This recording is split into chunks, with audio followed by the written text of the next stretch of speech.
بسم اللہ الرحمن الرحیم۔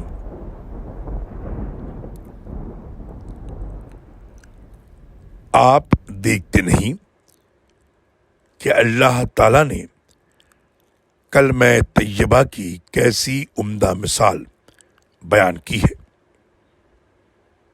جیسے وہ ایک پاکیزہ درخت ہو جس کی جڑ زمین میں خوب جمی ہوئی اور شاخیں آسمان میں ہوں۔